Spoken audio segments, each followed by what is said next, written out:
I don't ever slow up, no I don't take shit. I got no love for the fakeness. If you wanna play tough and wanna hate this, I'll always show up. I don't ever slow up, no I don't take shit. I got no love for the fakeness. If you wanna play tough and wanna hate this, I'll always show up and make a statement. I don't ever slow up, no I don't take shit. I got no love for the fakeness. If you wanna play tough and wanna hate this, I'll always show up and make a statement. Everything I do so instinctive. Good evening, ladies and gentlemen, degenerate sleuths of the night.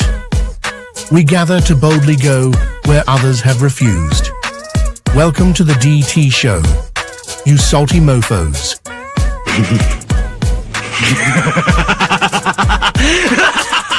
A man accused of killing 4 college students is behind bars, and he has ties to northeastern and central Pennsylvania. State police say 28-year-old Brian Koberger was arrested this morning at a home in Chestnut Hill Township. I can't find any case law that would support that idea. That somehow a warrant would be needed for DNA left at a crime scene. We are expecting to learn more about the allegations against the girlfriend of a Boston police officer who was found unresponsive in the snow Saturday morning. I-Team sources say Karen Reed was in a relationship with John O'Keefe. She's facing charges including motor vehicle homicide and manslaughter. So, the Commonwealth just provided the court with information that causes me grave concern. The implications of that information may have profound effects on this defense and defense counsel.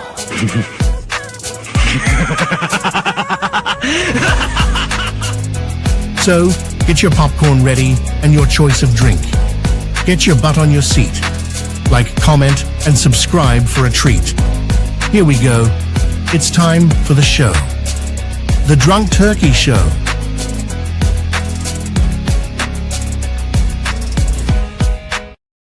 What's up, everybody? Welcome back to the DT show. Hit the like button, hit the subscribe button, ring that notification bell. You guys know what to do. I hope everybody's having a great week. It's Thursday, so Friday Junior, so to speak, or Friday Eve. The weekend is steadily approaching. I'm looking forward to it.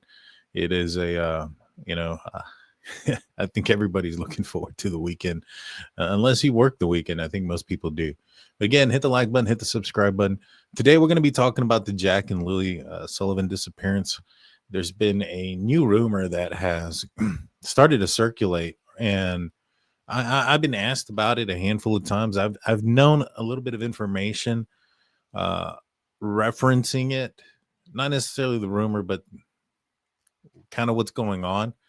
And, I spoke to somebody not too long ago about it, but since then, more people have kind of come forward with the same story. And so I kind of wanted to talk about that and the relevance and things of that nature. And then also I've been talking with a viewer who I suspect has pretty extensive history in searches and things like that. That's been kind of going through some of the information that I've talked about when it comes to the locations of the boot prints and the blanket and some of the facts surrounding the disappearance. And this person has created a 57-page document that we're going to go in and look at. We're not going to obviously go through all 57 pages, but I'm going to highlight some of the more important parts of it that kind of indicate maybe perhaps what possibly happened, and or also where searchers and law enforcement maybe should be looking at. So again, without further ado, let's break it down. Let's get into it. Hit the like button, hit the subscribe button. First thing I want to talk about is getting the likes up. Let's get that up. Just kidding. First thing I want to talk about is this rumor. So I've been called a few times, and basically it varies everything from Malehya has taken off, she's on the run, and now they found her and she's shacked up with some guy. I don't believe that these rumors are true. I've known for some time now that Malehya actually was she wasn't at home. Some of these folks and guys, following somebody and, checking where her car is and following her car from one place to another place and all these other things. That's a slippery slope to stalking and kind of dangerous. You can freak somebody out that way also. But, some folks been following her car around apparently and have realized that she's been somewhat MIA. Now, from what I understand is, and I think a lot of people are pointing to the fact that, or the possibility that she's with some guy.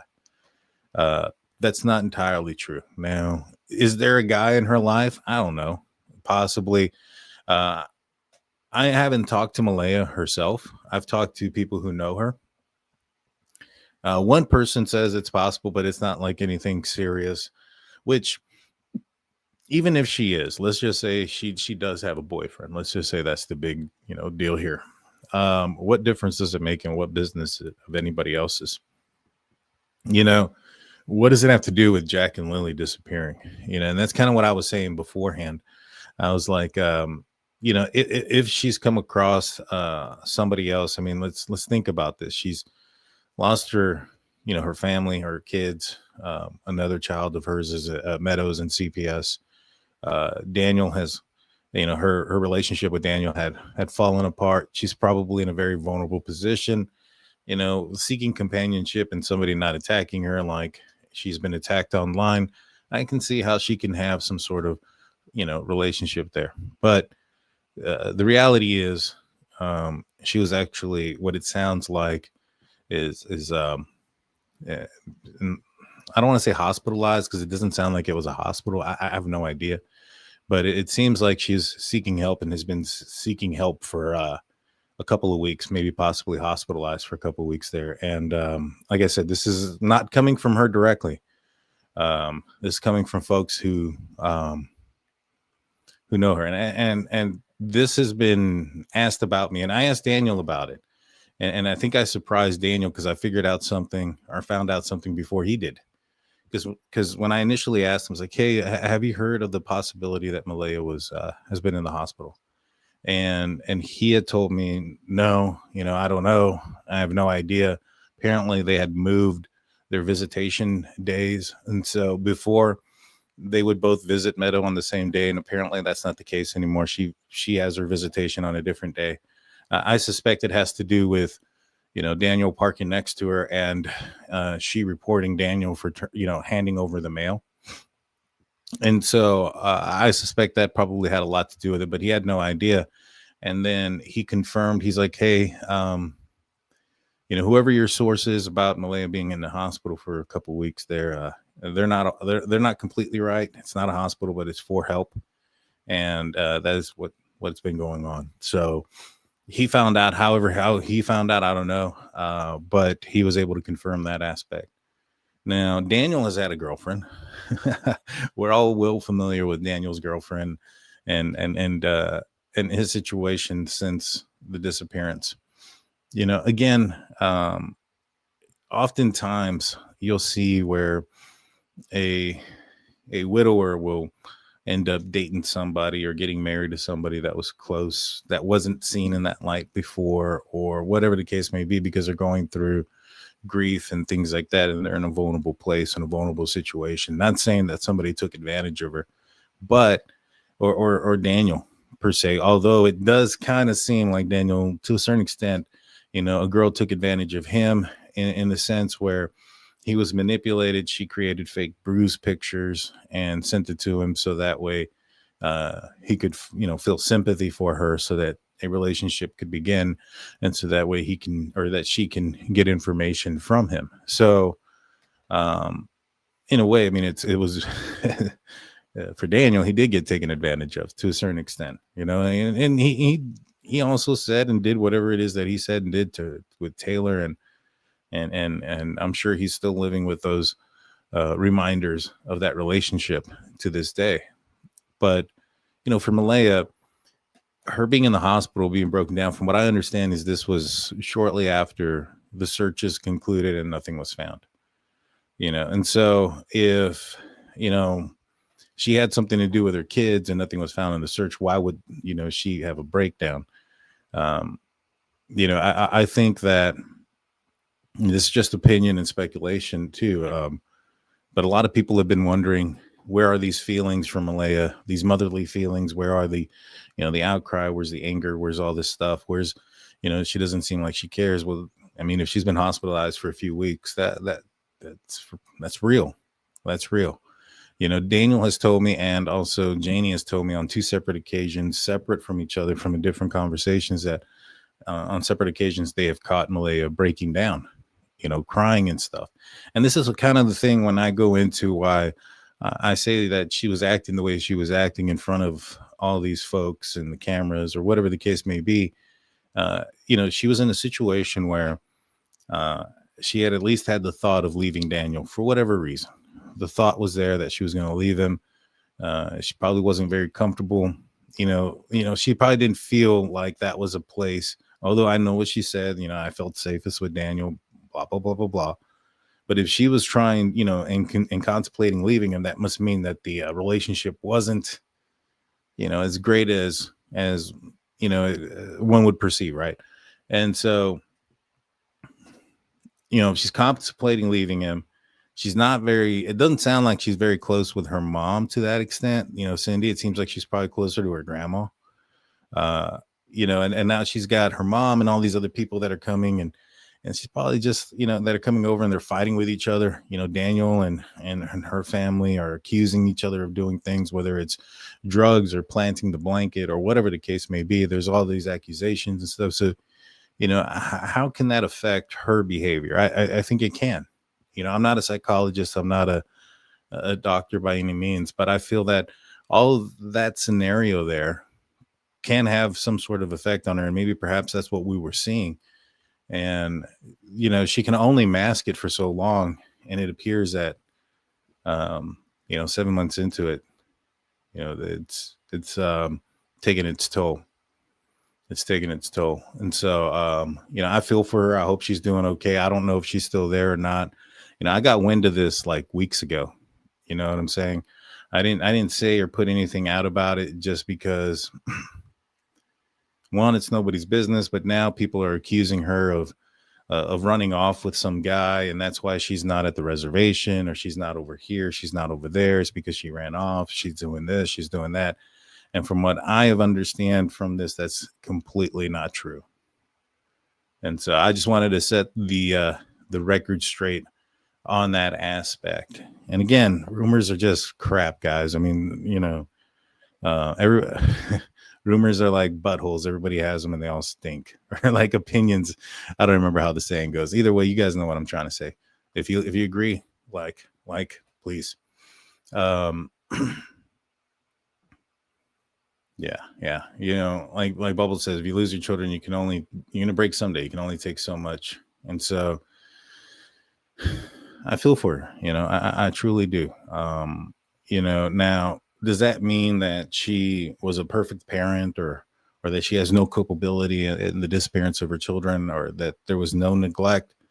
No, it doesn't necessarily mean that. I mean, what she could have suffered is just like a major guilt situation where her kids walked out of a house under her care and supervision. I mean, regardless of, it can happen to anybody. And we're going to go over some statistics and things here in a second. Regardless of those things, the guilt that a parent must feel in those moments, it'll break anybody down. But let me know what you guys think in the comment section. Is this, for those that doubted Malehya, is this the behavior you were looking for? Her to be hospitalized because, this is tough. I hope this is what you were, if this is what you were looking for, I hope you got your jollies off, because you got it. She's in the hospital. She has been. I hope that makes you feel better. It sure don't make me feel better. I feel for her. All right. So, was it drug? No, it was a mental breakdown, from what I understand, not rehab. And so, not like that. But why is she in the hospital? So from what I understand, like I said, it seems like it's like a mental type of situation breakdown. I don't know though. I have not talked to her, so I can't tell you guys 100%. I have no idea. I just know that it was relayed to me that she was in the hospital, and I asked a few people that may know. I asked her friend. I asked a close friend of hers, and her close friend saw the message but didn't reply. And so I left it at that. I've asked other people, and then I asked Daniel, and other people have confirmed. And then Daniel came in here probably about 2 days ago or so, 3 days ago, and saying, "Hey, I don't know who your source is, but they were right to a certain extent." All right. So yeah, and people going through less have mental breakdowns. 100%, people definitely do. And it's only been 7 months since her kids have been, have disappeared. I think a lot of people look at it from like a certain perspective and say, "Oh man, it's been so long." Not really. I mean, there's a lot of people, and I was talking to another guy, to Kent actually, and he was telling me about how they found this one guy here recently who had been missing for 20 years, and another person been missing for X amount of years. And so, 7 months in that wilderness may not be that long of a time. And that's a good transitioning point. So, what I wanted to talk about is an independent analysis for potential search locations for Jack and Lilly. And this information here, in my opinion, is fantastic. It comes from a viewer of ours. And it kind of breaks down a lot of the things that I've been saying, and maybe perhaps it'll help us understand a little bit more about certain things. Now, let's see. I want to bring this up. So there's going to be a lot of information that comes out of this document, and majority of it is going to be, and we're going to have some sources here as well, but a lot of it is from the Kennedy Krieger.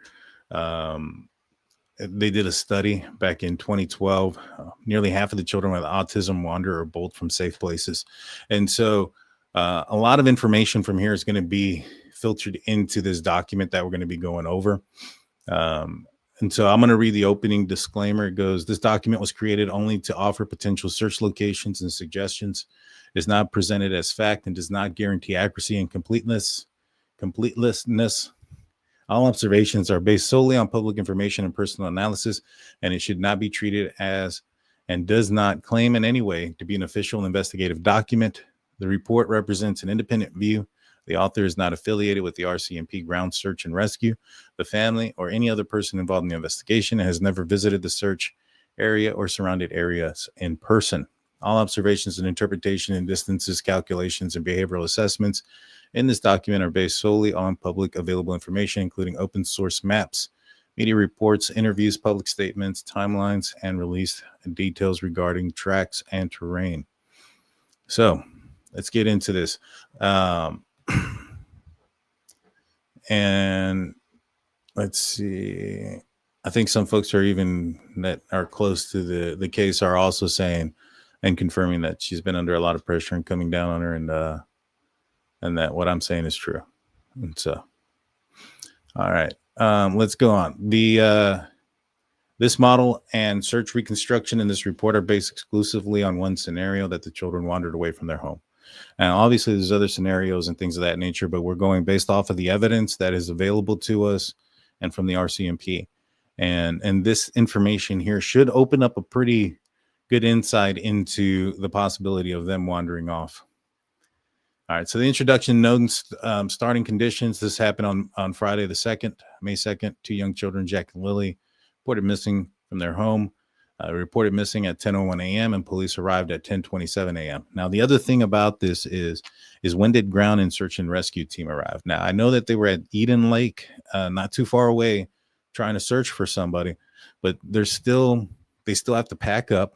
They still have to leave, drive down towards Lansdowne, towards Gairloch Road, set up there, figure out the game plan, and then go and start their search. And so to me, most likely possibility of when the search actually begins or commences, and we have dispatch, I believe it was closer to about 11:30. And that's even with the dispatch kind of talking about when they arrived and things like that. So The kids went missing at around 9 a.m. to 11:30. That's 2.5 hours. That's a big time frame for them to have been missing. And this document will go further into it. Let's see. Ages of the children are 4 and 6. Statistically, the highest risk age group for wandering behavior. The terrain was extreme remote Nova Scotia wilderness consisting of mixed forests, ATV trails, elevation chains, clear-cut areas, waterways, and large pipeline corridor. This was early spring, before the leaf out, bright open sight lines, low foliage, flattened grass. Now, this was very dense still, very dense. I saw a lot of people, search and ground rescue team walking the area. So it was very dense. Daylight, the sunrise was at 6 a.m., sunset at approximately 8:20. The conditions were cool temperatures, nighttime lows near freezing, intermittent rain as well. Statements regarding the scope of analysis. Now, there's a lot of this, and I'm going to be missing, I'm going to be going through not everything because it's 57 pages long, guys. So we're going to go through the main important parts. And I'll be honest, there's a lot of repetitive stuff. So we're only going to go through the stuff that's one time. So statement regarding the scope analysis, both MBM, which is Malehya, and Daniel's statements show that both heard or saw the children on the morning they went missing and are corroborated with the grandma, Miss McKenzie. Her name escaped my mind, Janie McKenzie, who lived in the trailer next to the mobile home and stated that she also heard the children outside. So we have multiple people saying that they had heard the kids. History of wandering and supervision from publicly shared accounts. One widely shared incident from public sources described Jack leaving a residence when he was approximately 2 years old. We spoke about this. At about 2 years old, he left his grandmother's residence out of the backyard, out of a fence, went through a scrap yard into a schoolyard, and school law enforcement had to, not school law enforcement, but school officials made contact with Jack prior to him walking into the woods. So it shows kind of a history of what he was willing to do. And one thing that's interesting that she put on here is that according to these publicly circulated accounts, police allegedly returned Jack to Malehya, who was reportedly unaware he had been missing until the police arrived. That's pretty big information there. And so additional public shared information from Janie, who lived at the travel trailer next to the mobile home, said that she frequently saw the children outside without coats or boots, regularly phoned Malehya, who was inside the home while the children were outside, to inform that the children were outdoors unsupervised or not dressed appropriately. And Malehya appeared to be unaware that the children had been gone outside on many occasions. These are things that I had brought up several times during our shows, that, and this is when I say, hey, if you want to argue there's, they were being neglectful and the kids wandered off under their supervision and they should have been watching them, I can't argue against that. I do say that, it's a slippery slope to think that a parent should be like 24/7 on a kid. And if something happens when they have their back turned for a moment, a lot of parents would be behind bars. But outcome based, kids went missing. She was responsible for them. I get it 100%. Background, children wandering and autism. So a study of over 1,200 children with autism spectrum disorder found that nearly 49% had wandered off or bolted from a safe place at least once after the age of 4. Again, this is what we brought up right before, the study that was done. Almost 50% of autistic kids wander off by the time they're 4 or after the age of 4. And so he goes on to say 49% had wandered at least once by the age of 4. 26% had wandered more than once in the previous year. 29% had been missing long enough to cause a significant concern, either a police search or response or etc. So Malehya and Daniel had claimed that the kids were possibly autistic. If they were autistic, being 4 and 6 is going to be the right age group where they would go and take off. Now, just because they weren't diagnosed doesn't mean that they weren't autistic, right? So just because a counselor hasn't gone out there and physically said that they're not diagnosed, that doesn't mean that they're incapable of wandering off. It's not like they're going to wander off and wait until they're the diagnosis to wander off. Don't work that way. So, even though they weren't diagnosed, from what I understand, is they were in the process of being diagnosed, and that had to do with a lot with CPS and things of that nature. And they were helping Malehya and Daniel get these, the diagnosis so they can get the extra help. I know here in the United States, once you get diagnosed with like autism or certain things, you get certain, you get certain things that are offered as a parent and to the child, special needs type stuff, 504, things of that nature, where there's special accommodations for your child and stuff like that. And so I think maybe that's what they were working on. And if that be the case, and they were under that realm of finding out, and there's video and there's some stuff to kind of make you think that this was a possibility that they were autistic. Let's continue. Many autistic children who wander do so repeatedly, not just once. We already talked about Jack wandering off at 2. Wandering peaks between the ages of 4 and 7, the exact same ages for Jack and Lilly. All right, behavior of 2 autistic wanderers. In the largest study of autistic children, 1,200 families, when autistic children wander together, they reinforce each other's movements. They are more likely to follow clear linear features for longer and take greater physical risk and push through difficult terrain. They behave as a single decision unit, rarely backtracking, and typically travel toward whatever visual target feels open or simple. When they stop, they almost always stop together, often in junctions or transpositions points, such as trails and crossings. And so when we've seen like clumps of boot prints that end up matching Lily's boot prints, and there are 2 small clumps of boot prints in the middle of nowhere, that tells you that even though that at this point they're not close to home, they're not super far, they're like, I think within 2.5 kilometers from the house where these prints are. So it's not like super far away, but it's not close by any means, but they're together and they're still together. And if these kids end up, being found, I would not be surprised if they're found together out there in the woods. Let's see. Research is limited on pairs, but behavioral modeling plus real SAR's case pattern shows some consistent and predictable dynamics. They reinforce a linear path behavior. 2 children together are much more likely to follow a clear line, a road, trail, right of way, stay on it longer, continue past places where a single child might stop or turn back, and they validate each other's movements. They take more risk than a single child, which is obvious. With anybody, right? Whether you're autistic, whether you're a child or you're not, most people are more brave when there's somebody accompanying them. The fact that you had Lily and Jack both out there gives them probably more confidence to go further, go through places that maybe perhaps they wouldn't have gone had it been just one. So that's a very good point to bring up with this. Can I share the 57-page document? You know what? I'll see if I can put it on the Discord, and I'll see if I can share it on my on the community post, because I think this is important for a lot of people to get out there. I think it's extremely important. All right, pairs move farther, push through more difficult terrain, and maintain momentum longer and stop later in time. And this is all from different, research from the 1,200 families of autistic homes, and also from search and rescue cases. They do not regulate each other. 2 young autistic children do not provide corrective judgment. There is no leader with strong orientation, no shared understanding of danger, no recognition of cold, fatigue, or terrain risk, and instead they co-amplify exploratory behavior, which makes sense. Again, courage is amplified because there's 2 of them, and you have some kids who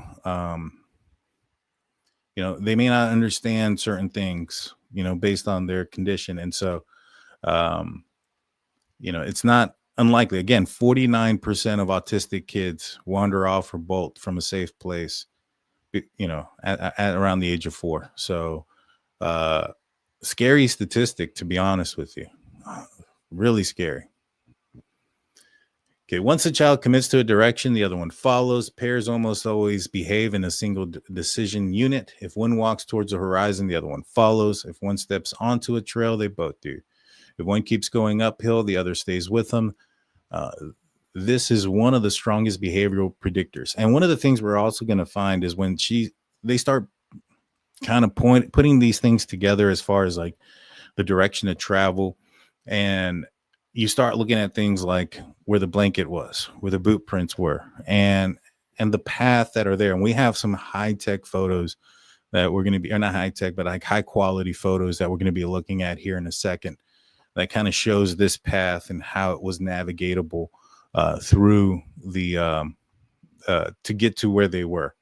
And like I said, I think that law enforcement and RCMP and the search crews, when they go back out there, I know it's snowing right now, but when they are able to go back out there, should really implement some of the stuff that we're going to be talking about today. Again, I'm not part of any search and rescue team like that. I've been a part of searches. I've been when I was in law enforcement, the one that comes to my mind every single time, just because it was a horrific thing, was this little boy went missing at the park, and we found him in the river miles down the road. And, we were a part of that search. That one always comes to my mind because it was such a tragic end. We literally got into the river and walked it. And an officer on the other side of the river from where I was standing was the one that actually found the little boy deceased. And so, I've been a part of them. I've never coordinated them. I've never, I don't have any experience with ground search rescue dogs or any of those type of things. I've worked with them, but I have not trained them or anything like that. So I just wanted to also preface this with that. Let's see. When they stop together. So they're going to rest together. They're going to hide together, seek shelter in the same spot, lie down together, and they don't split unless something extreme intervenes. This is consistent with the boot print cluster and the pipeline and a joint plausible point. So like kind of what I was saying is that, like when I was looking at the boot prints and the blanket, to me, it would have been like less likely that the boot prints belonged to Jack and Lilly if there was like a situation where they had to go through dense forest to get there. If there was no walkable path to getting there. And, unfortunately or fortunately, depending on how you want to look at it, there is a walkable path from Daniel's house to the blanket to the boot prints. It's not like there's a patch of woods that they'd have to go through, dense woods that they'd have to cross to get from one part to another so that they can be responsible for both. That doesn't exist here. And so it's feasible based on what the document is saying that the kids could have wandered off in this area. And in fact, not so much feasible, but likely based on horizontal and clear sight lines. So let's continue. This goes on to say they do not typically return the way they came. Pairs almost never backtrack because neither recognizes a home direction, neither assumes responsibility for turning around, and the presence of a peer makes continuing forward feel right. Okay, movement and pattern modeling. Children, especially autistic children, do not make terrain efficiency decisions. Their movement is driven by visual simplicity, not effort or slope. YSR teams focus on downhill areas. Most people naturally drift downhill because gravity literally pulls them that way. Lower ground often has water. Drainages are easier paths to follow. People gravitate towards valley bottoms because pathway tends form from there, and easier path travel versus uphill. SAR doctrine, which is built on decades of broad statistics, prioritize downhill drainages and draws a high probability zones. But why younger autistic children don't always follow that rule. So this is where you might have some problems with ground and search and rescue team where they potentially are following, what they're trained, what most people would be doing, and not knowing for sure that these kids are autistic could have been a obstacle that prevented them from searching possible areas where they may have gone based on simplicity of how it looked like to get to a certain area. Like, for instance, where the pink blanket is, and we've talked about it in length, that it is that roadway that would be end up leading towards where the footprints are is uphill. It's an uphill walk. Daniels mentioned that he thought it was unlikely that the kids would have been out there because it's an uphill walk. The slope is high. And so the difference is that around them is dense forest, and in front of them, although the slope is there, it's cleared. And so that's why they would follow that direction, is basically what the document is indicating. Children, especially autistic children, do not make terrain efficiency decisions. Their movement is driven by visual simplicity, not effort or slope. They often avoid dark hollows, tangled vegetation, shadow depressions, areas that feel closed in. So for the search crew that are out there, those are the places you want to you would feel to avoid, and say, all right, maybe not so much avoid, but pass. Say, okay, we'll document that we have this here, but let's continue forward. And if everything else that is exhausted, then you can go back and research some of those areas. But it is less likely that they're going to be in dark hollows, tangled vegetation, shadow depressions, and areas that feel closed in. They are attracted to bright openings, visible sky, horizon lines, clear linear paths, and uphill areas with more light and less sensory clutter.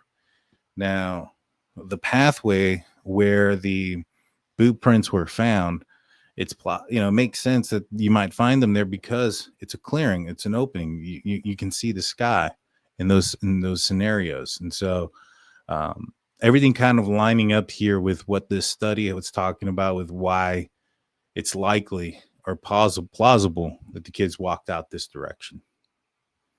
Goes on to say, SAR, search and rescue team, know that these exceptions exist, but they still start with the broad patterns unless someone points out child-specific behavior, neurodiversity considerations, and environmental context.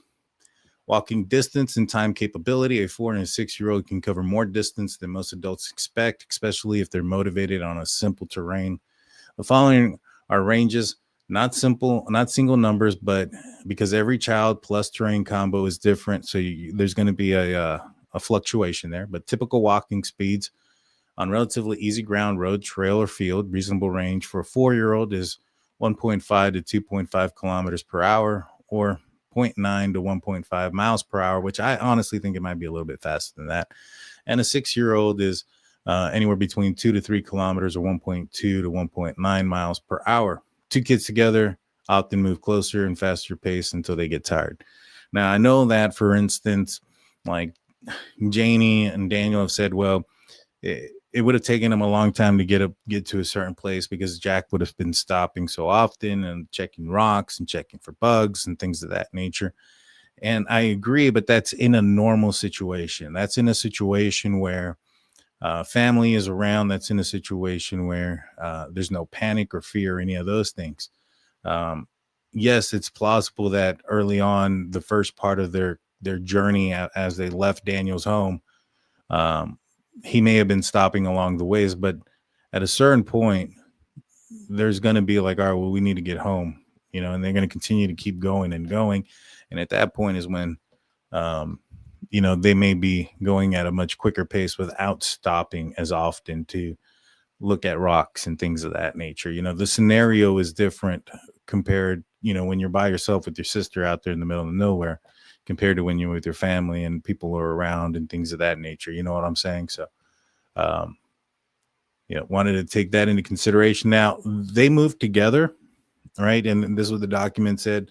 The footprints on the pipeline indicate that the two kids were together.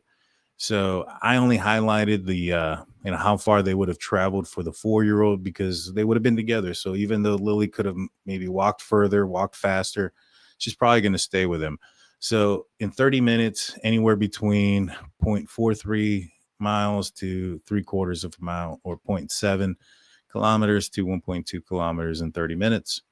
In an hour, anywhere between just shy of a mile to over a mile and a half. And in 2 miles, anywhere to just shy of 2 miles to almost 2.5 miles. Now, after 4 hours, I'm sorry, they could have gotten 3 3/4 of a mile to almost 6 1/4 miles away from where they left. And, full daylight, 8 to 10 hours totality. In reality, I mean, it's plausible, not very likely, but plausible that they could have gotten anywhere between 6.2 miles to 9.32 miles. Now, I know a lot of people say, oh my God, that's really, really far, Daniel. I don't know if they can get that far. A 2-year-old in Arizona walks 7 miles. A 2-year-old got lost, walked 7 miles. 5 of it was unassisted. 2 miles, according to the report, was a ranch dog had found the kid. I don't know how they know that they found it 2 miles away, but had found the kid and walked the kid back to the ranch. And in totality, the kid had ended up walking like 7 miles. 2 years old overnight. So a 4 and a 6-year-old walking between 6 and 9 miles is well within plausibility, right? And again, it wasn't, the desert heat or anything like that. It was like 40, 45 degrees throughout most of the day that day. It didn't start freezing or getting really cold until about 8 p.m. that night. And so we also have that in the documentation. We have by the hour temperature forecast, the whole 9 yards for the days in question. So we got everything in this document. I mean, we're up early on page 7. So this continues to say the weather window, and well, here we go.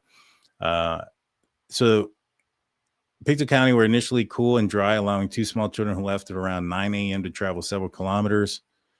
Sunset was at 2018, which is about 8:18. And then the weather shifted sharply between 10 p.m. and 8 p.m. and 10 p.m.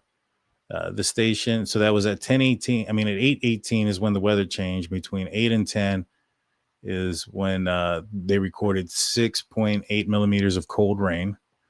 The temperatures were between 5 and 7 degrees at that time, which were between 41 and 45 degrees with a wind speed of 23 to 28 kilometers, producing an effective wind chill value near freezing. This was followed by a cold, damp, windy night with near saturated humidity. Additional rainfall on May 3rd included 0.8 millimeters at 11 a.m., 7.1 millimeters at noon, 0.4 millimeters at 1 p.m., with more evening rain later. These conditions, an unsheltered, wet child at high risk of developing hypothermia within 1 to 3 hours of exposure, with severely reduced mobility and survivability during the overnight period. These environmental factors strongly support the conclusion that if the children remain outdoors and unsheltered beyond the late evening of the 2nd, their capability to remain mobile, responsive, or survive into the late morning of May 3rd would have been critically compromised. And I 100% agree with that. And as I mentioned, we have by the minute, or by the hour temperature and things of that nature. So if you want to look at the time and date and what temperature it was, we got that here. The amount of rain that it dropped also throughout the day. Detailed weather breakdown as well. So a lot of effort been put into this to try to determine how far somebody could go and things of that nature. So what are some of the hard evidence? We have cluster of clumps of child-sized boots in 2 different sizes that were found on a pipeline trail in an area where the initial search for Jack and Lilly Sullivan.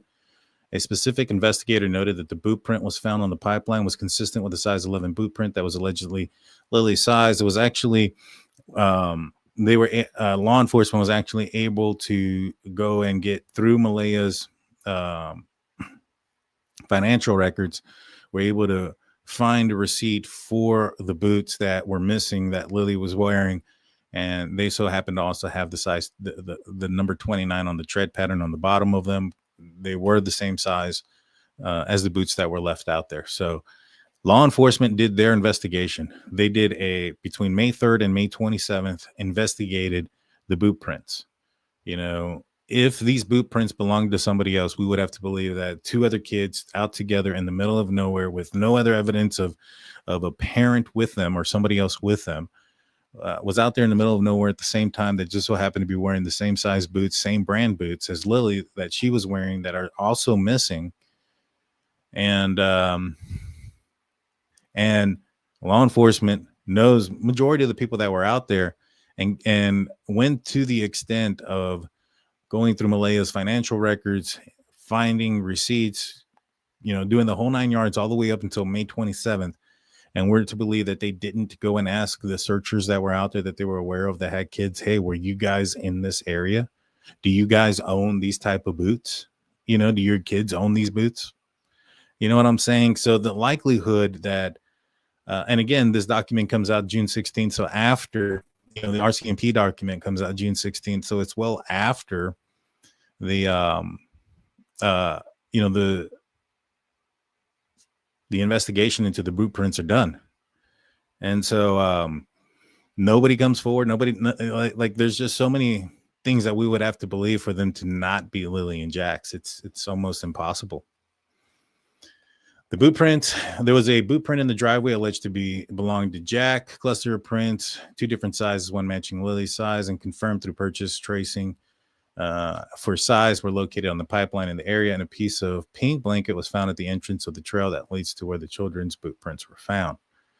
Key detail, live broadcast boot print evidence. You can listen to the audio, and we have a link here.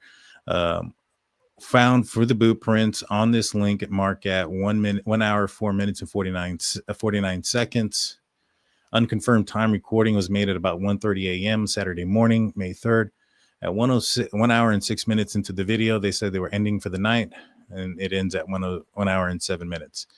Don't get confused by the following recording, since the YouTube creator just put all of the local scanners from a fire department together in one long recording. You can access the original recording directly.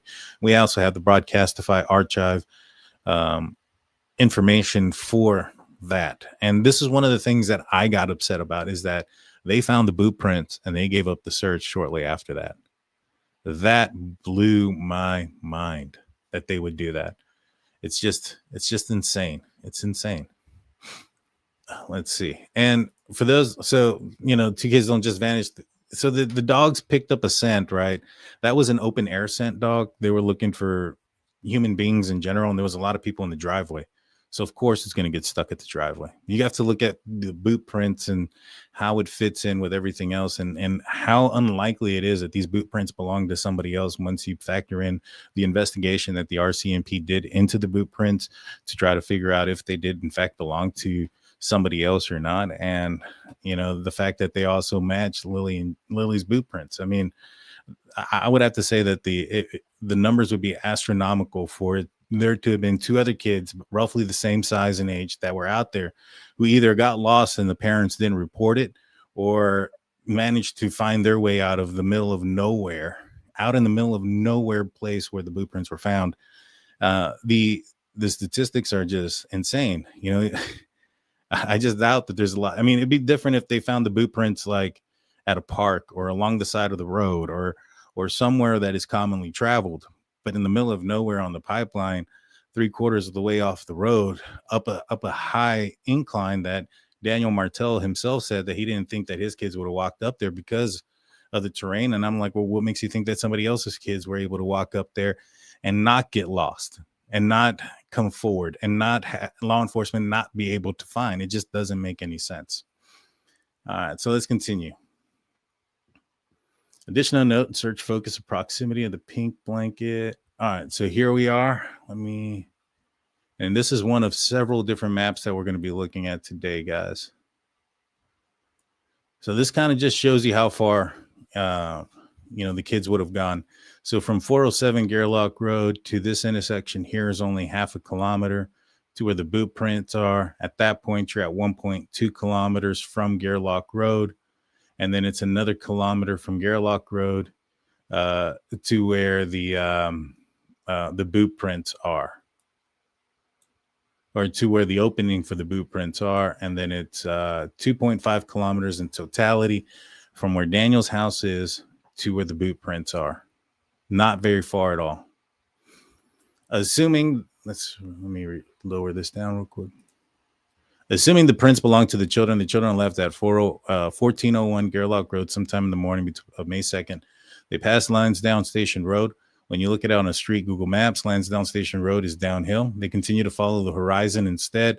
They follow the linear path toward the right of Lansdowne Road, which is uphill and shows a horizon. They took the next obvious path, the trail where the blanket was found, again, slightly uphill and showing the horizon. And in this trail, they followed the ATV trail and made it through an area where they had been clear cut. Forestry with stumps and scrubs showing resilience and tendency to push on. If the prints belong to the children and their route from 401 Gairloch Road can be reconstructed using the combined principles of linear feature following the horizon seeking. So remember when we talked about how autistic children, when they've wandered off, that they follow the horizon and a linear feature. And I think this is just absolutely brilliant here to show that that's exactly how, like, if you follow the boot prints, I mean, you follow to where the blanket was, to where the boot prints are, it is exactly that type of movement that is being made. You have a southwest, northwest, southwest, northwest, southwest pattern. And here's what it goes. It goes in first direction, southwest, leaving the house. The road trends southwest. The horizon is visible.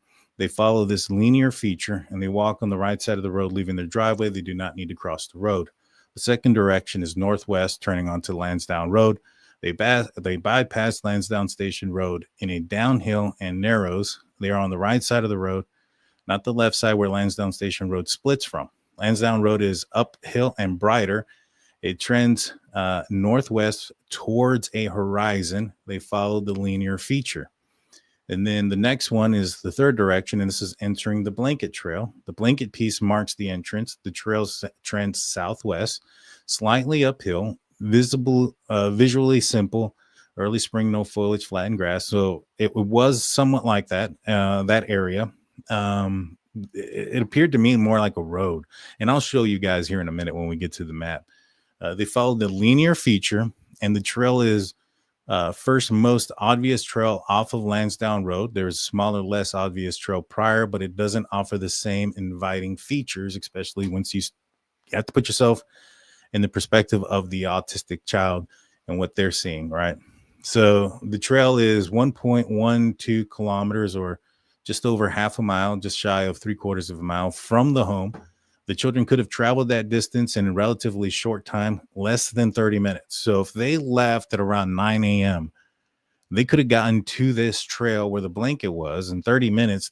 This is still 30 minutes before Malehya even calls 911, and 30 minutes or an hour before, law enforcement and RCMP arrive, and probably an hour and a half before ground and search and rescue team are there. So when they get there, remember, they can only go off of what's being told.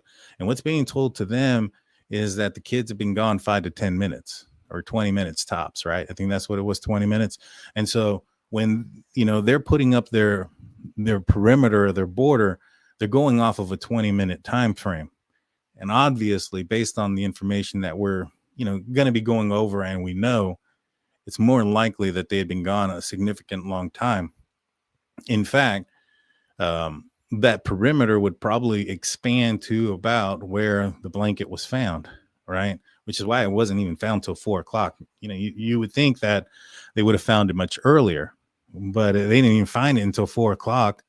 So that tells you how close they were actually searching to the house in the beginning before they ventured out. And it didn't even take ground and search and rescue team to find the blanket. It was Malehya's family that found the blanket. They went out further. And so, a lot of big questions there, or a lot, not so much questions, but a lot of clarifying questions or clarifying things to these questions is, did they focus too close? Now, dispatch, they even in dispatch, they say, I think there's an officer that has to remind everybody they could be, I think, 6 kilometers at this point or something to that nature. So they had to be reminded not to stay so close to the house. Could be a reason why, they got beyond the perimeter. And the thing is, they don't have to get beyond the perimeter. They don't have to be 6 miles down the road at 10:30 when law enforcement show up. They just have to be beyond the perimeter at that point and stay beyond the expanding perimeter, meaning as long as they stay in front of it, they're not going to get found unless they leave something behind. And the dense forest, and it doesn't sound like they may have taken much with them. I know that there's some speculation about a doll. We know that there's a backpack, and we know that they may have taken a piece of blanket because the blanket was found.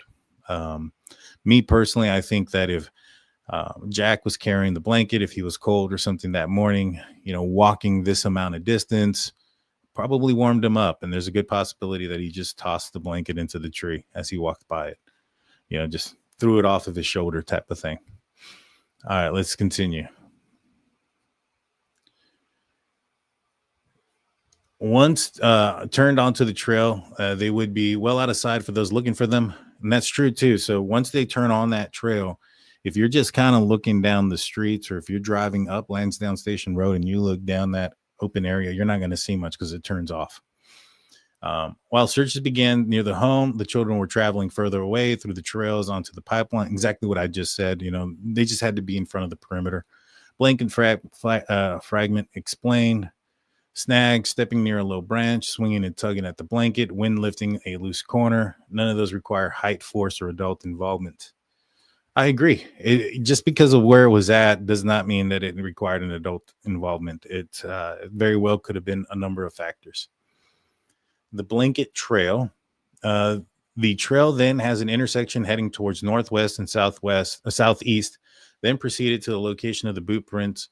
The children would have traveled northwest, continuing in a pattern of horizons and linear features. This is, again, something that, similar thing that I've been continually saying about these linear passages.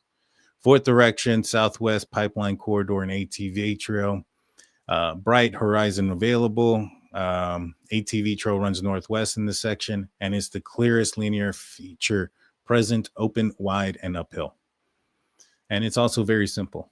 Other possible routes that they could have gone is they could have gone straight past the blanket and then turned directly onto the ATV pipeline clearing. So they didn't necessarily have to turn down that one area. I believe they did.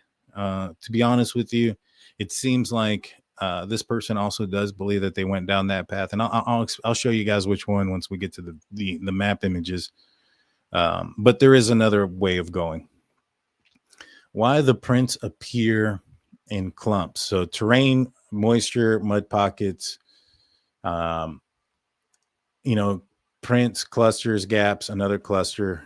So what they're saying, or what she's indicating, is, could it have been like you have a set of prints and then there's no prints because you got dry area, and then it's muddy again and you got your prints, and then dry and then muddy and you got your prints. So you have these little clusters here, there, and there. And that's what they mean by the clusters of boot prints, because it's not just like a group of one set of footprints. It's one set of footprints here, then a gap, and then another set of footprints, and then a gap and another set of footprints, which I think is massive too. I would want to know how wide or how long they were able to actually follow these clusters of boot prints, and from what I understand, the direction is away from the roadway. So we got some images about the elevation. As you can see, it's going uphill towards the there's another image of the terrain. And so this is the a time approximation. So 8:48 is when Janie's on the phone with her brother for about 2 minutes. 8:50, she dozes off. As she also reports hearing the dogs barking shortly afterwards, and she heard the children playing on the backyard swing. So this is while she's dozing off after she just hung up the phone. So this is around 9 a.m. So 9 a.m. is when the children likely leave the yard. 9:10, the children could have reached the blanket trail by 9:10 to 9:45. So if they left at 8:50, like right at 8:50, she's saying it could have taken as close as 20 minutes to a little bit over, almost an hour to have gotten there. And then between 9:20 and 10 a.m., they could have got to the trail and onto the pipeline. By 10:01, that's when she calls 911. So by the time that Malehya calls 911, the kids could have been on the pipeline by then. Very easily could have been on the pipeline. And then, like I said before, search and rescue get there. Now they can only go with the information that they have, and they have 20 minutes. It is what it is. See here, this is what I was talking about. I'm going to make this even bigger now, where you can see it's going uphill, but it's a clearing. I wonder if the kids may have thought this was granddad's. I know Daniel's dad lived somewhere off this road, not too far along. I mean, they could have gotten confused by it and thought they were turning up that direction. And so here are some of the images I was telling you guys about. So this is where, up here in the top right, let me remove the comments here. Make sure you guys hit the like button. This is a lot of good information, so please hit the like button and subscribe. Let's do that. But if you look up here at the top right, that's where the blanket was found. And here's the roadway I was talking about, the clearing. And this is the clear skies, nothing up above you. This is the trail. And right here, there's like an opening. And then you can even see here, there's another little, I'm going to try to highlight. I don't think it's going to let me. Oh, it did, but it looks all weird. There's another little trail, and then there's this opening, and then here is where you can get to the pipeline. And that was this image here was taken in July 6th. So this next image is, I want to say this one was in April. So this will probably give us a better. No, this one was also. Is that July? I can't read it. No, this one was in May 28th. So May 28th, this is kind of what the area would have looked like. And this is where I believe, so you have this walkway. This is what comes, if you walk up the road from where the blanket is, you end up right here. And if you walk up this trail here, it'll lead to a clearing, which leads to the pipeline. Lansdowne Road. Now the other path would be, let's see if it'll show me, is if they went just straight instead of turning down the road. The kids could have just gone all the way straight and then turn at the ATV trail right here. So there's two routes they could have taken. So right here, I wonder if you guys can see my cursor. So there's two routes, but so you have Lansdowne Road. You have continues up and down the pipeline from Lansdowne Road. Now this one is April 19th. So we're looking at about 12 days before the disappearance. And this image here is like 22 days afterwards. So this is probably a better representation of what it looked like around, I mean, not this, well, this is 2024, so this was a year, but this is what it looks like in April. And this is probably what it looked like more or less in April than it did, in late May out in that area. So it's not as dense. There's a lot less foliage, and the grass is definitely trampled down. So it's not, it wouldn't be difficult for anybody to traverse through that. So here are where the boot prints are in the middle of nowhere. This is the approximate location of where the boot prints are.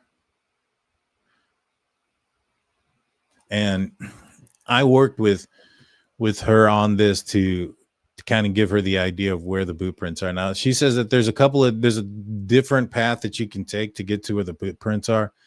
And it's if they would have gone down that yellow path, or they would have gone down 289, I believe, and then turn up here and then come up this direction, you can still get to where the boot prints are. But it's I don't find it likely. Let's see.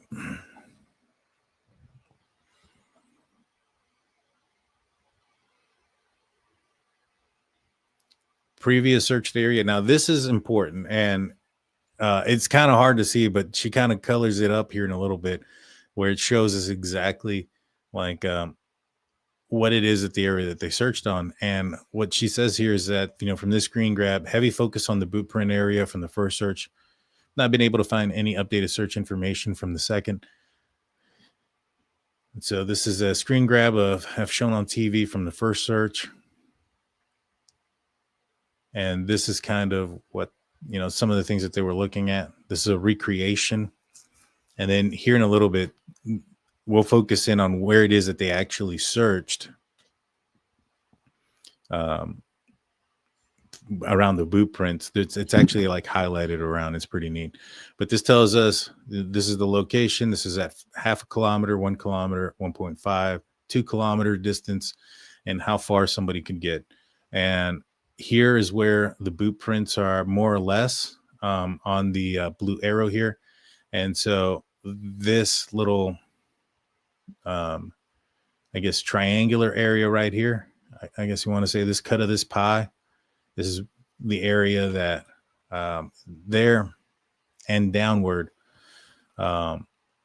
is where she believes that a good possibility to search. Now, there's way more information to narrow it down even further, guys. This is amazing work. Where to look next? From the boot prints, go to the starting point where they go next.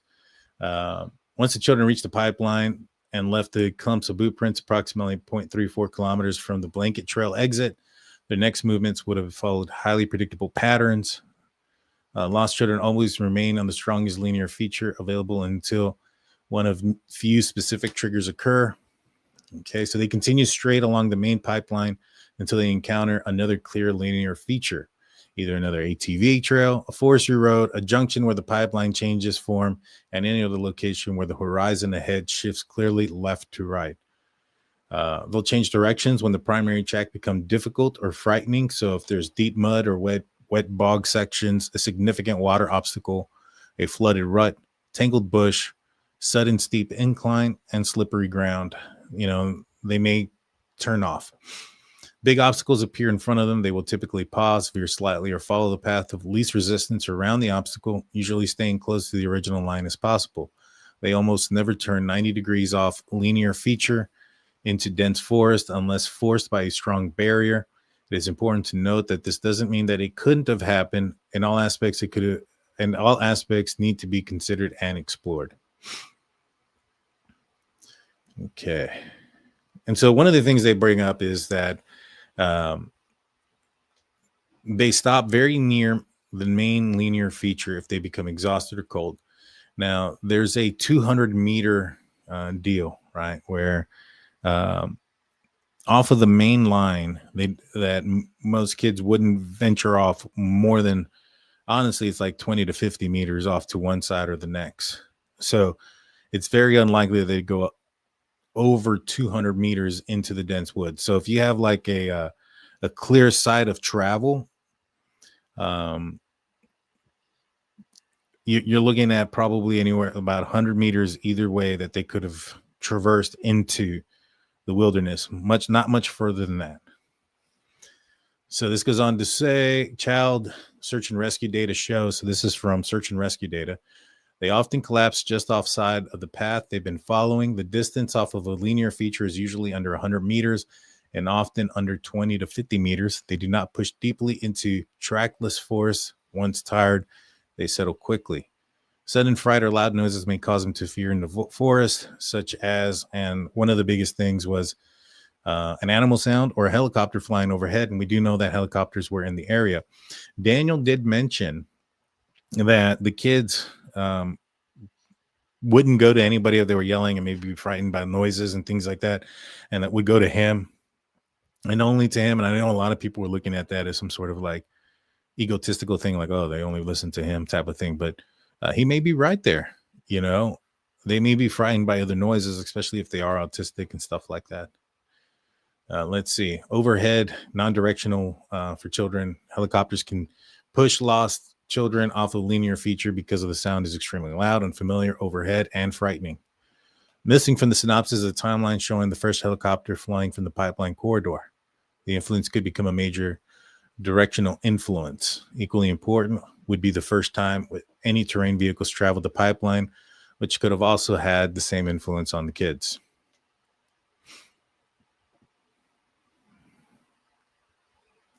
So So a lot of this stuff we already kind of talked about. The first place along the ATV pipeline, starting from the boot prints, is where the intersection intersects another obvious linear feature. This area is marked with section 1A on the map. Okay. In the early morning hours of May 3rd, the speaker/searcher, and this is from the radio broadcast, discussed the boot prints and also referenced that another person had marked a trail up further. I believe this intersection to be 1A, but they weren't going to hike it that night. The boot prints were found at approximately 1 a.m. on Saturday, May 3rd. We don't know why they referenced that intersection. Were there more boot prints found near that intersection?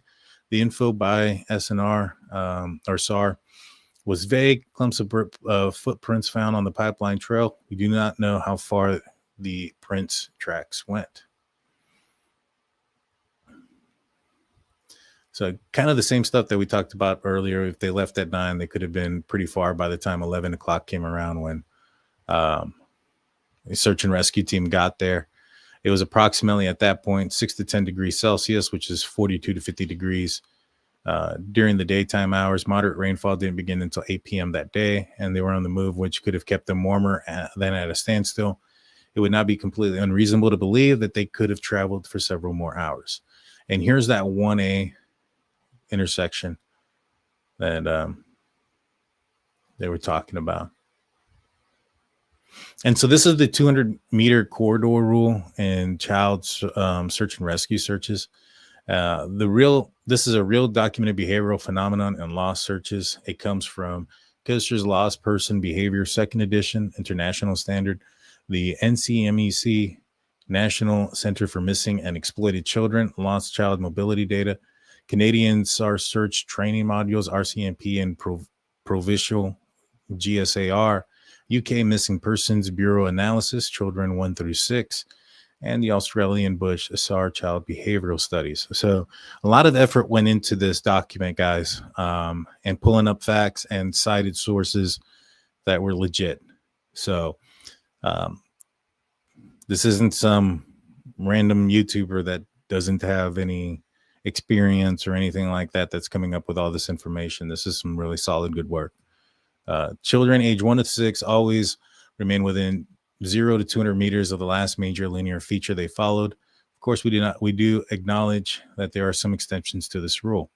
So between 0 to 30 meters, very common collapse hiding distance. Between 30 and 100 meters, common collapse fatigue distance.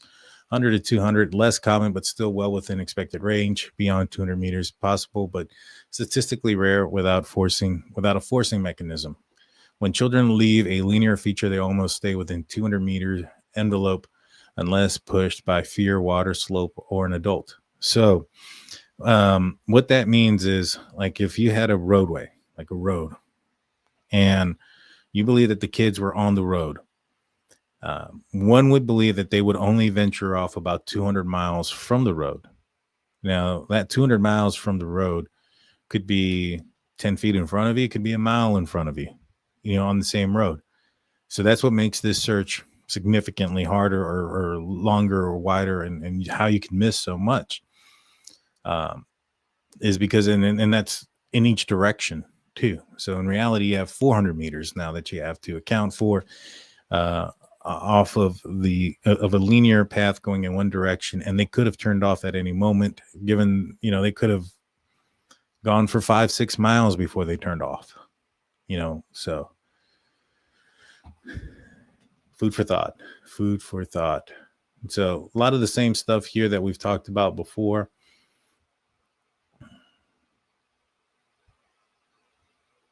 When children go beyond 200 meters is because the terrain actively funnels them down slopes or along drainage, steep downhill that sucks them in, wide obvious drainage line, creek or water course or overgrown road, in cases that the 200 meter departure is still directed by terrain, not randomness.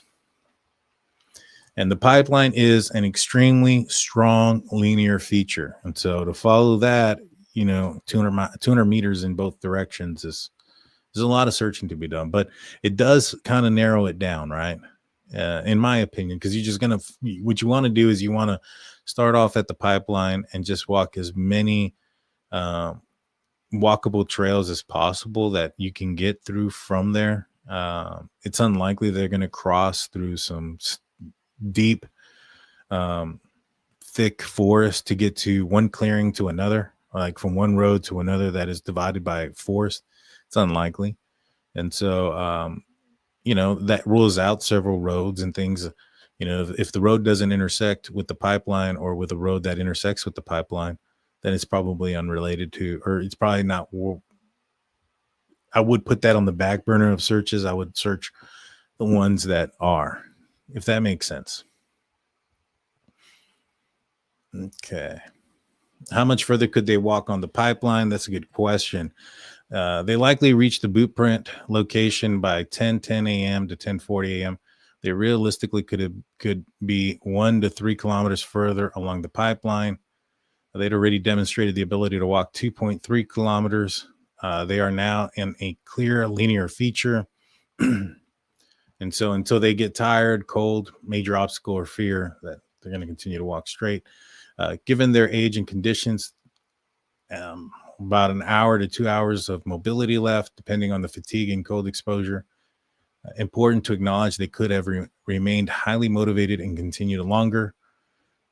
So beyond the boot prints, high probability between 1 to 2 kilometers forward, extended realistic band anywhere up to 3 kilometers forward. And then you got to go sideways, right? 200 meters going forward. So the search recommendations for the pipeline: Tier 1, minimum of forward search distance, 2 kilometers beyond the boot print. Tier 2, 3 kilometers beyond side sweeps, up to 50 meters on each side, very high probability. 50 to 200 meters on each side, extended corridor and envelope. And so that's kind of what I was saying before. So a suggestion would be to begin on the upper range where they may have stopped, up to 3 kilometers. After studying detailed satellite maps, I've identified Sutherland Brooks as a major obstacle or natural barrier along the pipeline trail at the upper range of how much further the children probably traveled. Sutherland's Brook is 2.84 kilometers or 1.76 miles past one approximate location of the boot print cluster. So this is if they would have gone almost 2 miles further, it's a little bit less than 2 miles, about 1.75 miles. There is a significant blockage on the pipeline. So that's probably your endpoint. They probably, obviously, if there's a major roadblock, they would have had to have gone off in one area or another. And so you have all of the roads between where the footprints are to that blockage. Any intersecting trails, forest roads, ATV trails, those things are what you want to search. And then you still have to search 200 or at least 50 meters to the sides of each one of those. So as you can see, it can become a very, very extensive search.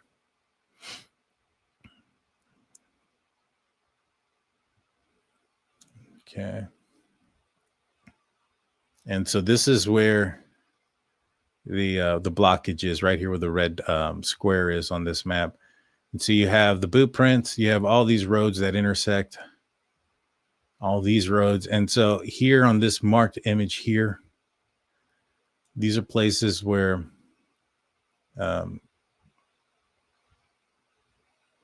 you can search and how wide of a search and stuff.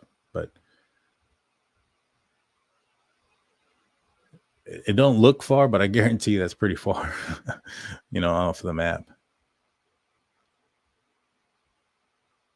A lot of work there, guys. And there's that Sutherland's Brook there. There's the boot prints. So here, right here, this highlighted area, you guys see that? This says here, we know that search and rescue searched very loosely outline approximate boundaries by a light green border in the above image. It would understand that the complete search from both 1 and search 2 create a solid search plane. So this is where they really harped in on their search, and in this highlighted green area. And this is based off of the screen grabs that were grabbed from search and rescue that focused in on, I guess, on the boot print. So again, Sutherland Brooks is way up here where they could have gotten. So there's a lot of pipeline they could have continued to walk. a lot of area. I assume that they checked some of this area, but I have no idea.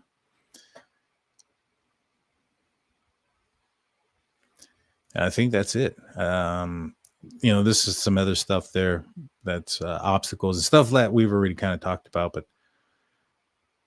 this is where a lot of the search has been referencing the boot print and where ground and search and rescue have been at. All right. Now that I've gone through all that, I'll take a couple of your questions. I honestly thought this was going to take me a lot longer to go through everything. I hope I didn't go too fast, but to me, again, I thought this was like work that was amazing work that explained a lot of the stuff that I've been talking about as well. Some of the things that I have been trying to explain. This is putting it down with scientific facts and studies. The big one that was eye-opening was that 49% of autistic kids bolt from a safe place, and between the ages of 4 and 7 are the ones where it happens often. That's the range where for it to happen, and that's the age of the kids. So to me, it just kind of points in that direction. Again, at the top of the show, I talked about some of these new rumors that were going out that weren't real. About Malehya, supposedly she ran off with some dude. She's actually been in the hospital or something similar to a hospital for what appears to be, I have no idea. I'm not a doctor, I don't have her medical records, and I haven't talked to her myself, but what appears to be some sort of like mental breakdown type thing. But I have no idea the extent or anything like that. Just know that that's why she'd been gone. But I had a few people reach out to me and tell me that, oh, she's on the run or whatever the case may be. And that wasn't the case. Not at all. Not at all. So if you're just tuning in and wondering what the rumors may have been, that's what it was. That she was in the hospital. But if you'd asked some questions beforehand, I'll be honest, I was not looking into the live chat. So if you want to ask them now, I'll be here for the next 10 minutes. We'll do some Q&A. Hit the like button. Subscribe, guys. We're getting very close to, I think, 53,000. Did I hit 53K already? I know I was getting super close. 53,000. We hit it, guys. We hit it. 53,000 subscribers. Thank y'all. You guys will make this show go. Please share the content, share it with everybody so that, on the Facebook posts, on True Crime channels and forums. That way we can get this information out. There's a lot of rumors and baseless information that gets out there sometimes in true crime. And we want to combat that and put facts and good information out there. Gina goes, don't you think someone would have seen the kids walking around at that time of day? People going to work, school, business, someone trail cam or surveillance cameras. Not really. I mean, it's super, super rural area. Janie had sent me a video of the cars that were passing by. Majority of the cars that passed by were before 8 a.m. I think in totality, the cars that passed by between 8 and like 10 or between like 7 and 10, I think is what she had sent me. I think there was like 12 cars. And I think about 9 of them passed by her house before 8 a.m. It's super rural area. Not a lot of cars that pass by. And it didn't take they were only on the road for a short period of time. Right. Once they turned up where the blanket was, they're not visible to anybody on the road anymore. And so somebody would have had to have passed them within, 25 minutes of them leaving that house. And would have had the forethought of stopping and seeing where they were going and not think that, it's nothing, they would have had to have seen them. And there's a lot of things that would have had to have gone in place. But the boot prints out in the middle of nowhere speak more volumes than anything. Like I said, for us to believe that those boot prints belong to somebody else, we would have to believe that there's 2 other kids out there, roughly the same size and age, that have the same boots that Lily had that are so happen to be missing. Out in the middle of nowhere on a pipeline, 3/4 of the way out past the road and up a steep terrain, left boot prints of theirs, but nobody else with them. And law enforcement did a extensive investigation into the boot prints to the point where they did some financial records, looked up some receipts, and matched the boots that were purchased from Malehya for Lily back in March that ended up being the ones that were missing. I mean, the things that would have to align for all those things to be exactly the way they fall into play would be astronomical. Plus, they weren't found like on a playground. They weren't found on the side of the road or anything like that. They're found in the middle of nowhere, absolutely middle of nowhere. So, if I was a betting man, I bet a significant amount of money that those boot prints belong to Jack and Lilly.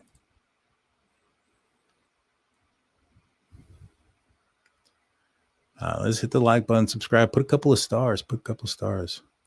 Why not walk it? Just don't make sense. They didn't vanish without a trace. A lot of people go missing without being found. It happens. There was that one case, Travis Decker, the guy that killed his 3 daughters. He vanished. They were looking for him. They took him 6 months to find his body. They did ground search. They did everything, right? And cadaver dogs, search and rescue dogs. They couldn't find him. They went back around. They ended up finding him. Took him 6 months to do so, and he was less than a mile away from where his daughters were killed. So, again, kids were probably gone for a lot longer than an hour, about an hour, or a lot longer than an hour by the time the ground and search and rescue team arrived. And Malehya and Daniel are telling them that they'd only been gone for 20 minutes. So that's where the problem is, in my opinion. They set up a perimeter that the kids most likely passed when they set up the perimeter. So law enforcement was working behind the 8 ball, and it is what it is.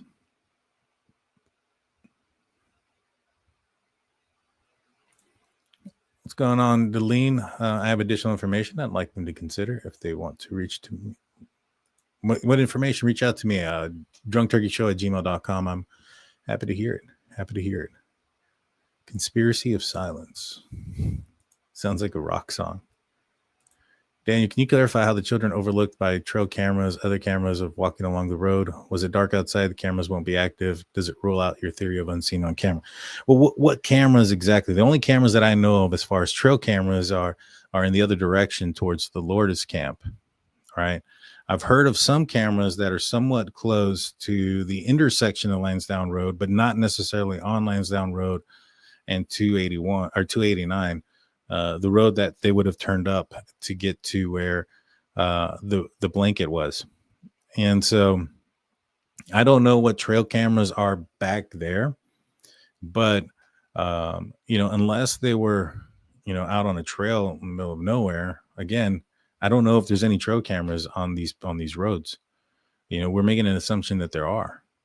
The only ones that I'm aware of are the ones at Lourdes ground camp, which is the opposite direction. Those are the only trail cams I'm aware of.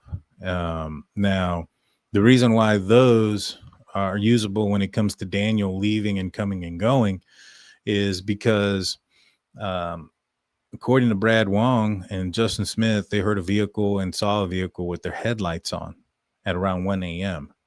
And now those cameras maybe don't point directly at Daniel's house, but light travels.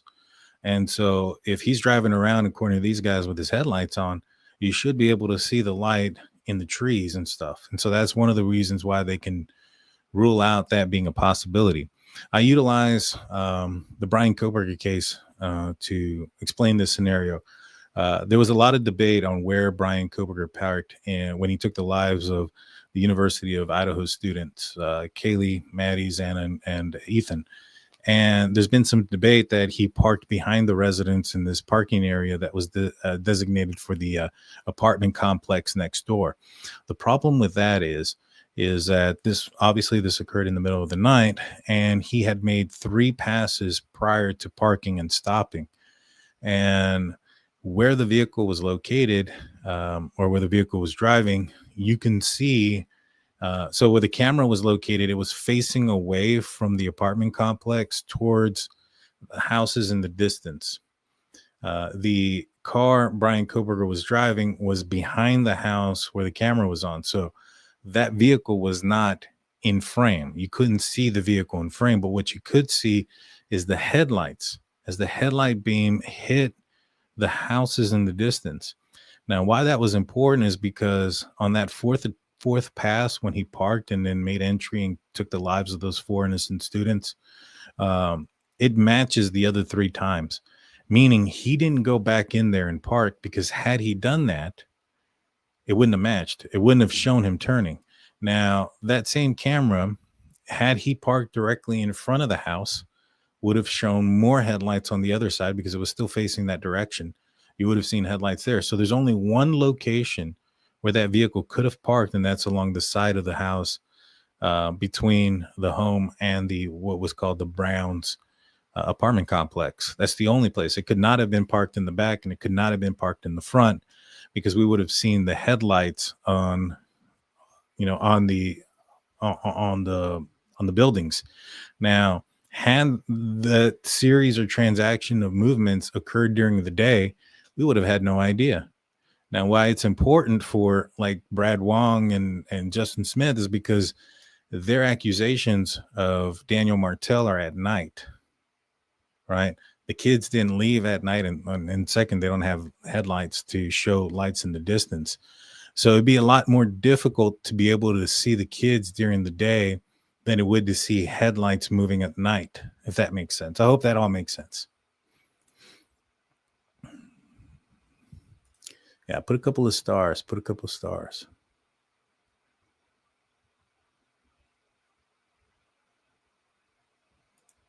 Wait, I would love to know about the stepkids' hike prior to Jack and Lily's vanishing. What stories did they tell? Sounds like the pair were hyped up for an adventure. I want to say that that's a good plausible reasoning there, because right before everything had occurred, Daniel's kids had been over, and they had gone to the fort. They had gone walking. They took their backpacks. They had snacks. They had all these things that ended up missing, Jack and Lily. And I'm just, 4 and 6 year old. You got Daniel's older kids. These are also the kids that are, the biological grandkids to Daniel's father. Right. And so, you put 2 and 2 together. They're walking in that direction, possibly mimicking kids, looking up to older kids. They're highly impressionable. I think it's very much likely that they could have tried to reenact something that they were doing with their stepbrother and sister. I'm not sure if Daniel's kids are male or female, but they're step siblings. I'm sure they wanted to recreate that. Let's see. I want to say thank you to the mods. You guys rock, man. Thank you for hanging out and making sure we're all good. What was the red dot north of the clearing? I'm not sure. I'd have to go back. But I know that the red square is an obstacle in the pipeline.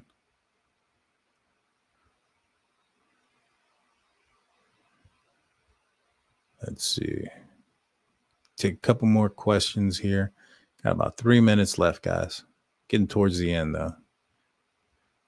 If the dogs were following a scent, then the dogs should have picked up their scent in and around the woods, not just the end of the drive.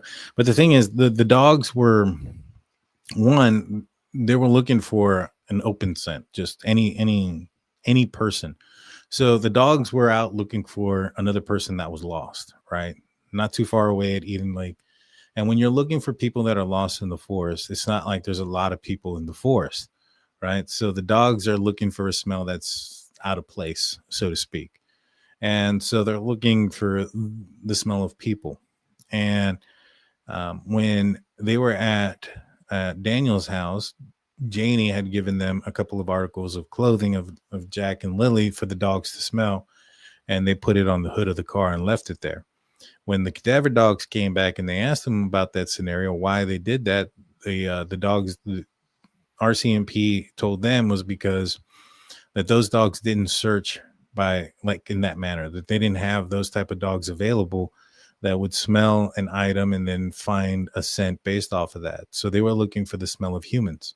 Now there was a lot of people that were congregating at the driveway. So if they're looking for the smell of the scent of humans, and there's a lot of people at the driveway, I'm pretty sure it's going to be hard for that dog to leave that scent, because that's where a lot of people were congregating.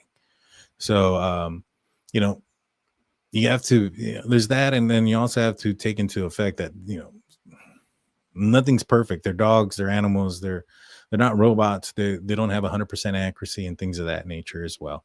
So I wouldn't put too much stake into saying that, oh, they weren't, the search dogs didn't smell them, so they're not there.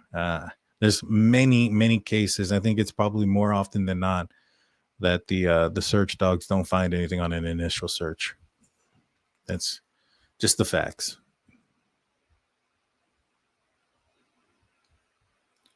Where was the third print? I know there was a footprint that belonged to Jack in the driveway, and then there was a cluster of prints on the pipeline.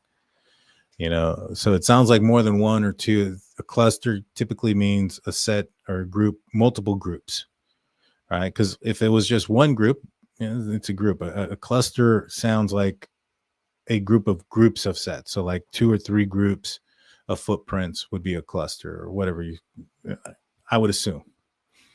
Again, there's also a language type thing. You know what I'm saying? When it comes to, even though Canadians and Americans, we both speak English, and for the most part, we can probably have a great dialogue, but there are going to be some words. I mean, even within America, like in Pittsburgh, you got yins. In Texas, you got y'all. And so different words can mean different things for different folks in different places. So 3 different prints. There wasn't 3 different prints. There was just 2 children prints.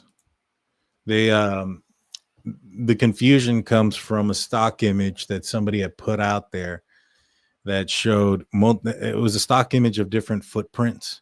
And in reality, there was like, in that stock image, I want to say like 6 different sets of footprints of different types of footprints. And what somebody did was they clipped out part of it and they kept 3 prints in there. And they said that boot prints were found. I asked Daniel, I asked multiple people that are close, and they said that image was inaccurate. There was only 2 footprints that were found, and the RCMP documents indicate that there were 2 child-sized footprints. That's what RCMP says. That's in their documents. Not that there was a third one or that there was an adult third one or any of those things. So I kind of stand with what the RCMP put out there. Let's see. GTK known trail cameras were other direction. Not sure. Daniel was in interrogation for 4 hours in the USA. They would have made them sit silent for 4 hours. I'm sure there was easier on MBB. Sadly, the NS. I don't know, to be honest with you. I have no idea. I don't think they would be. I don't understand why people think that law enforcement would be easy on either parent for any reason. Just because the outcome isn't what you would have expected, or just because they didn't, confess to something, doesn't mean that they took it easy on them. It also could be just that they didn't do anything,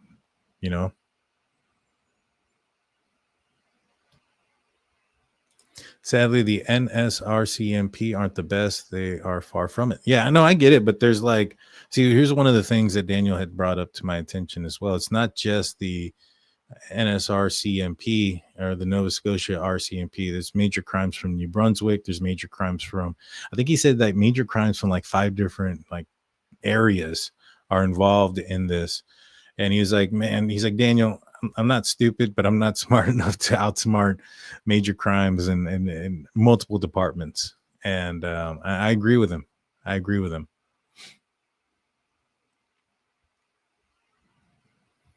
Let's see. I'm going to scroll through. How do you feel about the police handled the investigation to this point?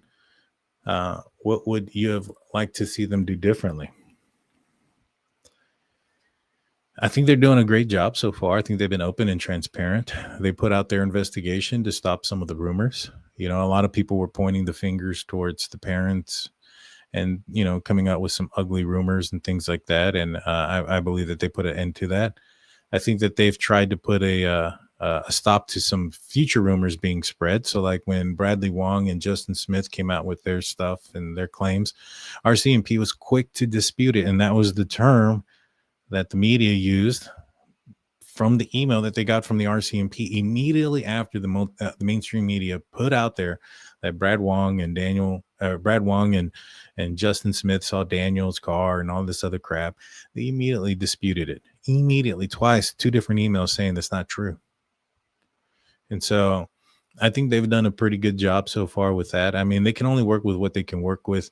You know, what would I have done differently is maybe perhaps I wasn't there, but and everybody can Monday morning quarterback or armchair quarterback this all they want. You know, the only thing I can think of is like maybe perhaps expand the search for the perimeter a bigger distance right away, you know, 5 kilometers, 5 miles right off the bat, and then come in. I think that's probably what I would have done differently.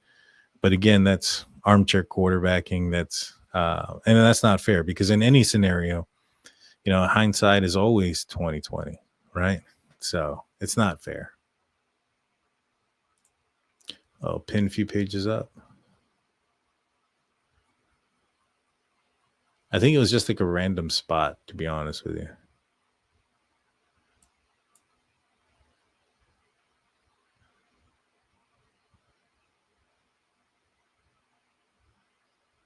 I know what you're talking. There's that one is at Daniel's house. Oh, this is where they believe that the boot print was at, based on what law enforcement is telling us. The possible location of the boot print.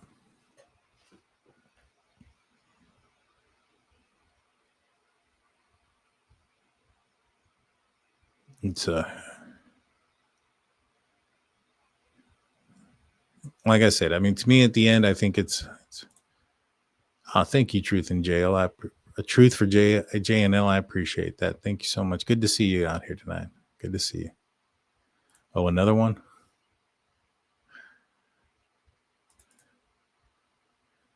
That one also for the boot prints.